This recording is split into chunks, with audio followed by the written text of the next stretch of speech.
Before he pulled an AK on his own record label boss, before he served 5 years in federal prison, Pooh Shiesty was the hottest rapper on the planet.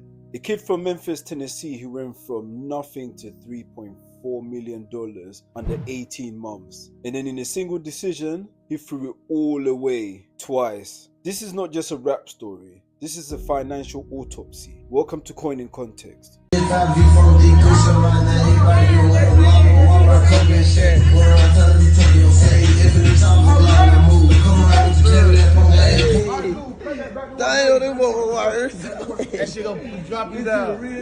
Lontrell Denell Williams Jr. grew up in Memphis, Tennessee, one of the most economically strained cities in America. In 2019, he released an independent single called Hell Night. No label, no machine, just raw Memphis energy. The streets noticed immediately.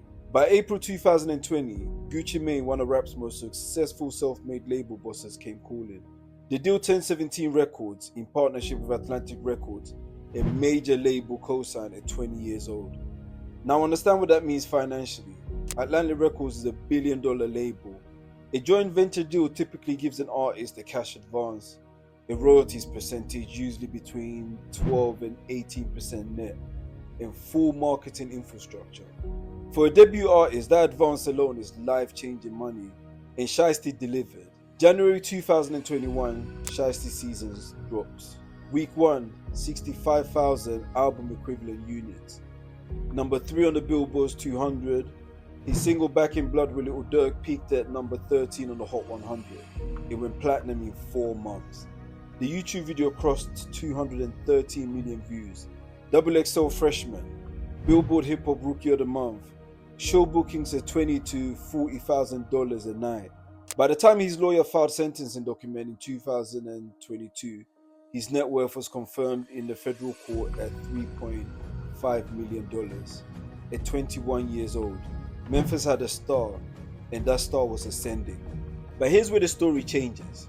October the 9th, 2020. 3 months before Shiesty season even dropped, Shiesty drives a McLaren to the London Hotel in Bay Harbor Island, Florida.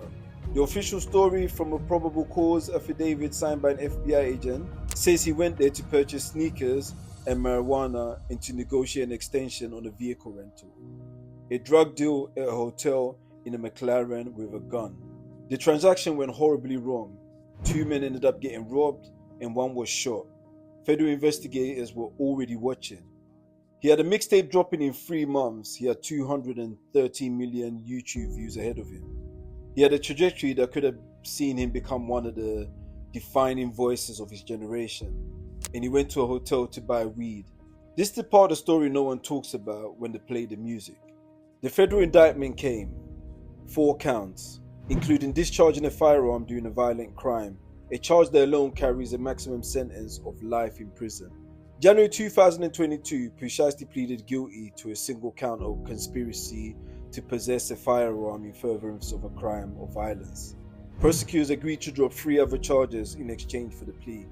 April 2022, a federal judge sentenced Lontrell Williams to 63 months in federal prison. 5 years and 3 months. He was 22 years old. Now let's talk about what 63 months actually costs in financial terms, because this is Coin in Context and we follow the money. At $30,000 to show, a conservative midpoint, and 50 shows a year, that's $1.5 million annually from performances alone. Over 5 years, 7.5 million live revenue alone. Add streaming royalties on a catalog growing in abundance, add brand deals that never materialized, add a second album that would have dropped into a hungry market. Our conservative estimate, Pooh Shiesty lost between $10 and $20 million in future earnings in exchange for a drug deal that went wrong. Let the numbers sit with you. October 2025, Shiesty walks out of federal prison after serving 3 years on early release. Within weeks, he drops FDO, number 1 on the Billboard Hot Rap Songs chart. The music industry was ready to welcome him back. The streets, however, had unfinished business. Sources and federal documents suggested Shiesty was deeply unhappy with his 1017 Records contract, frustrated with what he felt were unfair terms for the music he had created. That frustration is undeniable, Many artists across every era have felt trapped by deals that they signed when they were young, before they understood the business. Prince changed his name to a symbol. Taylor Swift re-recorded her entire catalogue. Jay-Z built his own empire specifically to avoid the label dependency. Those were the responses to feeling wronged by the music business. Pooh Shiesty chose a different route. January 10th, 2026, Gucci Mane received an invitation, a business meeting at a recording studio in Dallas, Texas, to discuss the terms of Pooh Shiesty's recording contract. It sounded legitimate. It was a trap. According to federal criminal affidavit filed by the FBI agent Brittany Garcia, when Gucci Mane and two associates arrived at the studio, Shiesty and 8 co-conspirators were already waiting, including his own father, Lontrell Williams Sr., and fellow rapper Big 30. What followed was what federal prosecutors are calling an armed takeover. Shiesty allegedly produced a black AK-style pistol from his bag. He pointed at Gucci Mane and placed contract release paperwork in front of him. Sign it or else. Whilst Gucci was allegedly forced to sign, co-conspirators robbed the other victims of Rolex watches, jewelry, and cash. One victim was choked to the point of near unconsciousness. The entire incident was captured on surveillance camera. A co-conspirator filmed it on a cell phone. April 2nd, 2026, Pooh Shiesty, already on home detention from his previous federal sentence, was arrested alongside 8 others, including his own father. The charge? A conspiracy to commit kidnapping. A maximum sentence, or if convicted, is life in federal prison. He was 25 years old. And here is the details that makes this the saddest verse in the whole story. The contract Gucci signed at gunpoint, legal experts confirmed it almost certainly is void. Documents signed under duress do not hold up in court.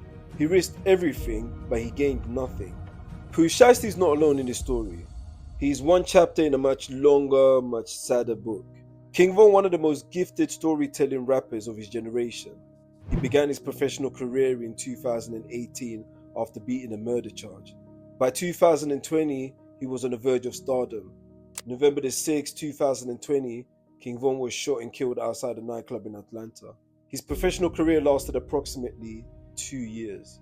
Lil Durk, King Von's closest collaborator, watched his partner die. And yet the pull of the streets, the beefs, the cycle of retaliation, they never fully released their grip. You can trace this pattern through city after city. Memphis, Chicago, Atlanta. Every major rap scene has a graveyard of careers and lives that ended before they reached their full potential. The question Coin and Context asked is, why? Here is what the data tells us. Authentic street rappers captivate audiences precisely because they are real. Their pain is documented. Their struggle is lived. You cannot fabricate the tension in Pooh Shiesty's record or a King Von verse because it comes from somewhere true. That authenticity is a product.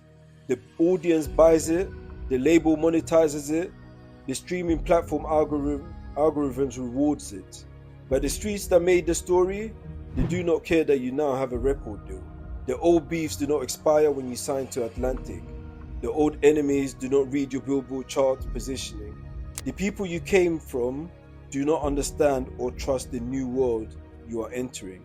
And the artists, suddenly rich and famous, is standing in 2 worlds at once, unable to fulfill or leave one, struggling to fully commit to the other. This is the trap, not the record deal, the identity is. So what do you do if you're a young artist standing exactly where Pooh Shiesty stood in 2021? First, hire a music attorney before you sign anything whatsoever. Not after, before. A deal that feels like a blessing can become a cage, and that cage is what drove this entire story. Secondly, build a team that separates you from your past. A manager who knows the industry, a lawyer who reads contracts, a financial advisor who protects your money. If everyone around you only knows the streets, they cannot protect you in the boardroom. Third, understand what you're actually selling. You're selling your story, your authenticity, but you do not need to keep living that story to sell it. The records exist, the music exists. Step back from the life without erasing the art. Fourth, know your contract. Know what you own. Know what the label owns. Know your royalty rate. Know your advanced recruitment terms. Know when the deal expires. This is not optional. This is actually survival. And fifth, the hardest one, recognize that the people you came up with are not always going to grow with you. That is not disloyalty. That is mathematics. Protecting your future sometimes means creating distance from your past. Prince did not let the label own his name. Taylor Swift did not let the label own her masters. Jay-Z built the infrastructure so he would never need to ask for a seat at anyone else's table. None of them needed to point a gun at anyone. Here is the financial lesson of the Pooh Shiesty story, and it's bigger than rap. $3.45 million. That is what a court document confirmed Shiesty had built in under 2 years, starting from nothing. This is a miracle of talent, of work, of timing. Here is what a competent financial plan looks like with that foundation. You invest $2 million into diversified income generating assets, index funds, property, a small business interest. At a conservative 5% annual return, that is $100,000 a year, every year without picking up a microphone. Use $400,000 to set up a proper estate plan, a trust, a legal structure that protects what you have built from creditors, from predatory deals, from people who want a piece. Keep the rest liquid, keep making music, keep the momentum. That is financial freedom at 22 years old. Instead, those $3.4 million bought a McLaren and a second federal case. The streets will always be there. The money window, the specific window, at a specific age, with a specific momentum, it does not come back.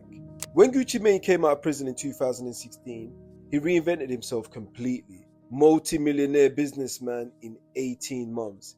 He controlled the narrative. He controlled the assets. The lesson was available. It was literally on the same label. Pooh Shiesty had every ingredient to become generational wealth. The talent, the deal, the fan base, the momentum. What he did not have was financial intelligence to protect it. And that is what Coin and Context exists to change. Not for the artists, for the kids watching. The ones who see the chain before they see the contract. The ones who want the lifestyle before they understand the business. This channel is for them. Because the trap is not the hood. This trap is not knowing the difference between income and wealth. If this story hit different, subscribe. Share it with someone who needs to hear it. This is Coin and Context, and we follow the money.